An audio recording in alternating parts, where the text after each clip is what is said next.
بسم اللہ الرحمن الرحیم رب اشرح لی صدری ویسر لی امری واحلل عقدۃ من لسانی یفقہوا قولی۔ کل ہم نے چاہا تھا کہ ذرا یہ جانے کہ ایسے موضوعات جو کہ ہمارے سوسائٹی میں مختلف حوالوں سے زیر بحث ہوتے ہیں، مثلاً یہ کہ جنات، تو ان کے بارے میں قرآن مجید نے کیا کہا ہے اور احادیث میں کیا ہے، وہ ذرا جانیں تاکہ ہمیں یہ پتہ ہو کہ اس کانسیپٹ کے بارے میں قرآن کیا کہتا ہے۔ اور کل پورا ایک واقعہ عرض کیا تھا قرآن مجید کی سورہ جن میں جو ہے سورہ رحمان کی ایک بہت مشہور و معروف آیت ہے۔ سورہ رحمان سب نے سنا ہے، خلق الجان من نار، ہم نے کو آگ کی لپٹ سے پیدا کیا۔ تو اگر ہم کیٹیگرائز کرنا چاہیں کہ انسان، جنات اور فرشتے یہ تینوں پیدا کس کس چیز سے ہوئے، تو انسان کو مٹی سے پیدا کیا اللہ تعالیٰ نے،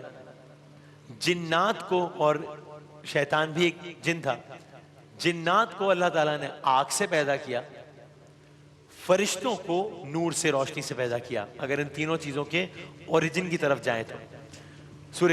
ایک اور سورہ کا بھی یہ ترجمہ آیت کا کہ اس سے پہلے ہم جان کو آگ کی لپٹ سے پیدا کر چکے ہیں۔ پھر سورہ جن میں ہی اگر مزید ڈیٹیلز میں جائیں تو ایک یہ بھی پتہ چلتا ہے کہ جس طریقے سے انسانوں میں مسلمان اور غیر مسلمان ہیں، جس طریقے سے انسانوں میں بلیورز اور نان بلیورز ہیں، جنوں میں بھی اس طریقے سے مسلمان اور غیر مسلمان ہیں۔ کل جو سورہ جن کا واقعہ عرض کیا تھا کہ جس میں جنوں کا ایک بڑا گروہ تھا جس نے سرکار دو عالم صلی اللہ علیہ وآلہ وسلم کو تلاوت کرتے ہوئے سنا، اور وہ اپنا پھر انہوں نے نظریہ، اپنا ایمان، اپنا عقیدہ چینج کیا، تو اس سے معلوم ہوا کہ اس کا مطلب جنوں میں بھی کچھ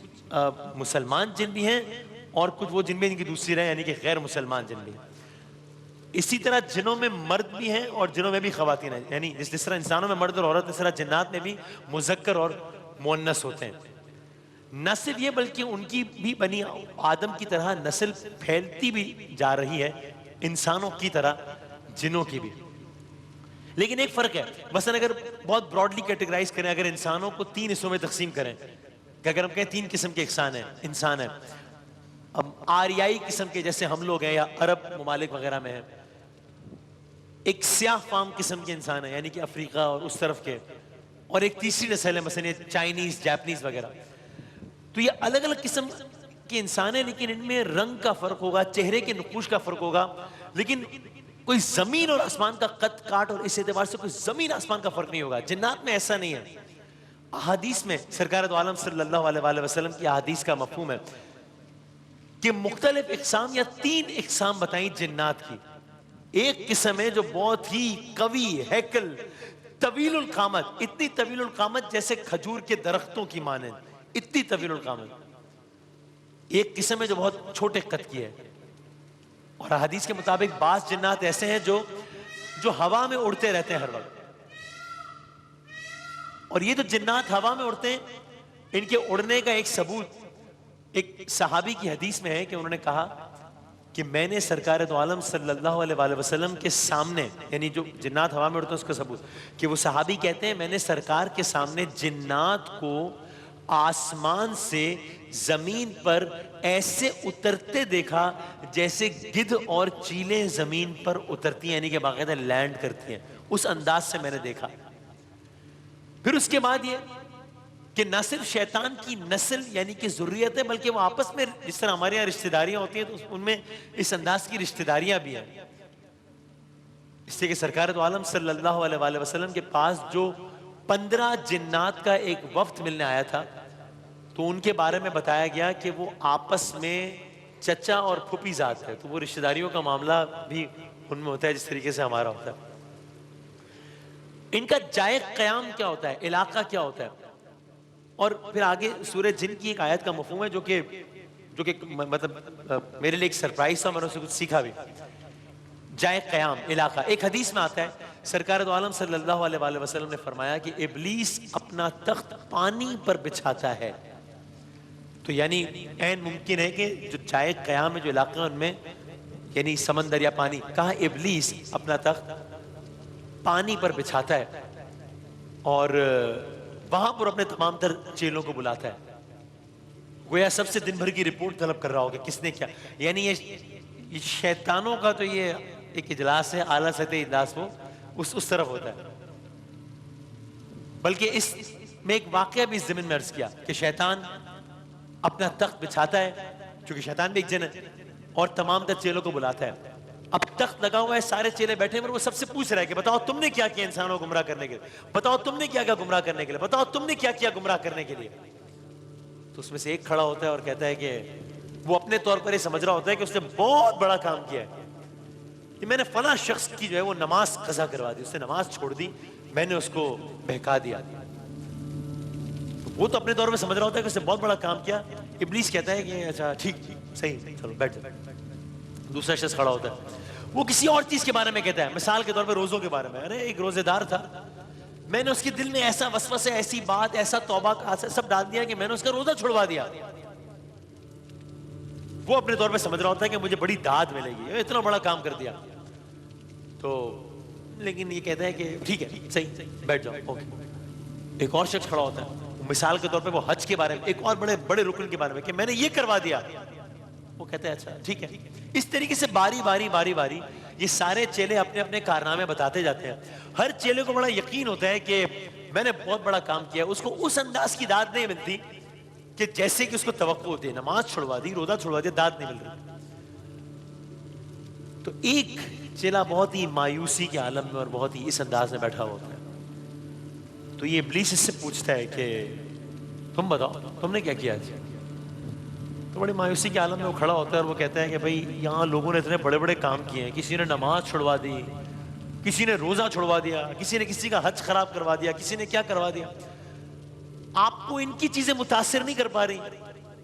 تو میں نے تو ان کے مقابلے میں بہت چھوٹا کام کیا ہے. تو پھر میں اپنا کام کیا بتاؤں، بتانا نہ بتانا برابر ہے، کیونکہ آپ اتنی بڑی چیزوں سے متاثر نہیں ہو رہے تو کیا فائدہ. تو مفہوم یہ ہے سمجھانے کے لیے بتایا کہ پھر بھی اس سے ابلیس نے کہا کہ نہیں اچھا بتاؤ صحیح کہ تم نے کیا کروایا کیا.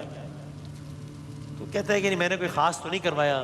نہ میں کسی کی نماز قضا کروا سکا، نہ کسی کا روزہ قضا کروا سکا، نہ کسی کی زکوٰۃ میں نے کوئی معاملہ کیا، نہ کسی کے حج میں نے کوئی معاملہ کیا. بس میں نے یہ کیا، ایک میاں بیوی تھے، میں نے بس ان کے دل میں ایک دوسرے کے لیے تفرقہ ڈال دیا، دو لوگوں کے درمیان آپس میں تفرقہ ڈال دیا، میں اس سے زیادہ کچھ نہیں کر سکا. مفہوم یہ ہے کہ شیطان اس کو اپنے قریب بلاتا ہے، گویا بغلگیر ہو جاتا ہے اس سے، وہ اتنا خوش ہوتا ہے اسے. یعنی دو لوگوں میں فتنہ کروانا، دو لوگوں کو ایک دوسرے سے بدظن کرانا. اگر میں دوسرے الفاظ میں کہوں کہ اگر یہ میرا ٹارگٹ ہے، نعوذ باللہ، اگر میرا ٹارگٹ یہ ہے کہ میں نے کچھ ایسا کرنا ہے کہ جس سے شیطان کو بہت ہی خوش کرنا ہے، نعوذ باللہ، تو اگر کسی نے یہ ہدف بنا لیا کہ یہ کام کرنا ہے تو اس کو کسی کی نماز ساقط کروانے کی ضرورت نہیں ہے، اس کو کسی کا روزہ ختم کروانے کی ضرورت نہیں ہے، اس کو کسی کا حج خراب کرنے کی ضرورت نہیں ہے. اس کو یہ کام کرنا ہے کہ اس نے اس کے دل میں اس کے خلاف بات ڈالنی ہے اور اس کے دل میں اس کے خلاف بات ڈالنی ہے. ان دو کے خلاف تفرقہ اگر ڈال دیا ایک دوسرے کے خلاف، بس وہ شیطان بہت خوش ہوگا اس سے. یہ اتنا بڑا اور یہ اتنا سنجیدہ معاملہ ہے. آگے بڑھتے ہیں، بات اس سے ہٹ کے ہے لیکن بس پھر ہم دوبارہ موضوع پر آتے ہیں. میرے لیے ذاتی طور پہ بہت حیرت کا باعث تھا جب یہی نشست میں علماء کرام نے بتایا کہ جھوٹ بولنا، جس کو کہا جاتا ہے کہ تمام تر برائیوں کی کنجی ہے. جھوٹ کا مطلب یہ ہے کہ ظاہر ہے کہ حقائق کے برخلاف کوئی بات کرنا. اللہ تعالیٰ کو دو لوگوں کا ملاپ کروانا اتنا زیادہ پسند ہے کہ دو لوگوں کے ملاپ کرنے کے لیے اگر آپ کو بظاہر خلاف واقعہ بھی کوئی بات کرنی پڑے، یعنی کہ ایک شخص ہے وہ دوسرے کی برائی کرتا ہے، دوسرا ہے وہ پہلے کی برائی کرتا ہے، لیکن اگر اس نیت سے میں کہ دونوں ایک دوسرے کے قریب آ جائیں، میں اگر حقیقت سے دور بھی کوئی بات کر دوں، مثلا میں کہہ دوں کہ نہیں یار وہ تو بڑی اچھی رائے رکھتے ہیں تمہارے بارے، نہیں یار کل میں بیٹھا ہوا تھا اس کے ساتھ، اس سے تو بڑی اچھی بات کی، تمہیں غلط فہمی ہوئی ہے، تو یہ بولنے تک کی اجازت دی جو کہ حقیقت کے برخلاف بات ہے، جس کو ہم جھوٹ کہتے ہیں ہم حالات میں، اس کی بھی اجازت دی صرف اس لیے کہ اس کے نتیجے میں دو لوگ آپس میں مل رہے ہیں. میں نے جنید بھائی سے ایک روایت سنی تھی، وہ کہتے تھے کہ روز محشر ایک شخص ہوگا کہ جس کے نامہ اعمال کوئی بہت زیادہ تگڑے نہیں ہوں گے، بہت زیادہ نماز روزے بہت زیادہ نہیں ہوں گے، ٹھیک ہوگا حساب کتاب، اس کو لگ رہا ہوگا، اس کو خوف ہوگا کہ میرا انجام جہنم ہو جائے گا، وہ دیکھے گا کہ میں جنت میں جا رہا ہوں. اس کے برعکس ایک اور شخص یا ایک اور گروہ ہوگا، ان کے نامہ اعمال بہت تگڑے ہوں گے، ان کو بڑا زوم ہوگا اپنی عبادات پہ، ان کو بڑا یقین ہوگا کہ ان کا ٹھکانہ جنت ہوگا، اور وہ دیکھیں گے کہ ان کا ٹھکانہ اس طرز کی آگ ہے, وہ دیکھیں گے کہ ان کا ٹھکانہ اس طرز کی جہنم ہے. دونوں گروہ حیران ہوں گے, ایک خوشگوار حیرت میں مبتلا ہوگا, ایک بدحواسی کے عالم میں ہوگا, کہہ رہے یہ کیا ہو گیا. جب وہ اچھے اعمال نہ, جس نے بہت اچھے اعمال نہیں کیے تھے, جب وہ حیرت سے پوچھے گا کہہ رہے ہمارے تو اعمال اتنے اچھے نہیں تھے, یہ ہم جنت میں کیسے آ گئے, تو ان کو بتایا جائے گا کہ ہاں بظاہر تو تمہارے وہ اعمال اتنے اچھے نہیں تھے, لیکن تم نے دو لوگوں کو آپس میں ملایا تھا, تم نے امت میں اتحاد پیدا کیا تھا. جب دوسرا گروہ آئے گا جو کہ بدحواسی کے عالم میں یہ پوچھے گا کہ ارے ہمارے تو اعمال بہت اچھے تھے, پھر ہمارا ٹھکانہ یہ آگ کیوں ہے, کہا ہاں بظاہر تو تمہارے اعمال بہت اچھے تھے, لیکن تم نے امت میں نفاق ڈلوایا تھا, امت کے لوگوں کو آپس میں لڑوایا تھا, اس لیے نتیجہ یہ ہے. یہ اتنی بڑی چیز ہے, لوگوں میں اتحاد کروانا اور لوگوں میں تفرقہ ڈلوانا. تو بہرحال آج ہم نے یہ شیطان سے متعلق یا جنوں سے متعلق یہ کچھ چیزیں جانی, اور درمیان میں ضمناً یہ واقعہ بھی آپ کی خدمت میں عرض کیا. سورہ جن میں ہی ایک آیت کے ترجمے اور مفہوم سے بہت سارے سوالات کا جواب ملتے ہیں جو کہ جنوں سے متعلق ہم سب کے ذہن میں ہیں. مثلاً یہ کہ ہمیں تو پتہ ہے کہ ہم جنوں کے بارے میں کیا سوچتے ہیں کہ ہم انسان ہیں, جن انسانوں کے بارے میں کیا سوچتے ہیں, اس کا جواب ہے ہمیں تو پتہ ہے کہ ان سے اس کے بارے میں الگ الگ ڈیبیٹ ہے کہ ڈرنا چاہیے یا نہیں ڈرنا چاہیے جنوں سے. وہ کیا سوچتے ہیں اس بارے میں کہ انسان ہم سے ڈرتے ہیں یا نہیں ڈرتے, یا انسانوں کو ڈرنا چاہیے یا نہیں. یہ اور اس سے متعلق کئی اور دلچسپ سوالات ہیں, اور ان کے کیا جوابات ہیں کل عرض کریں گے انشاءاللہ.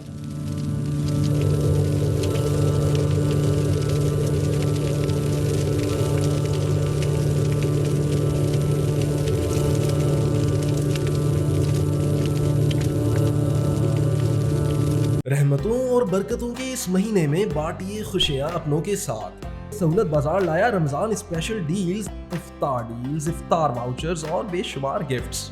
آرڈر کرنے کے لیے ابھی لاگ آن کیجیے www.sahulatbazaar.com پہ, اور مزید معلومات کے لیے +92 322 7335 749 پر ہمیں واٹس ایپ بھی کر سکتے ہیں.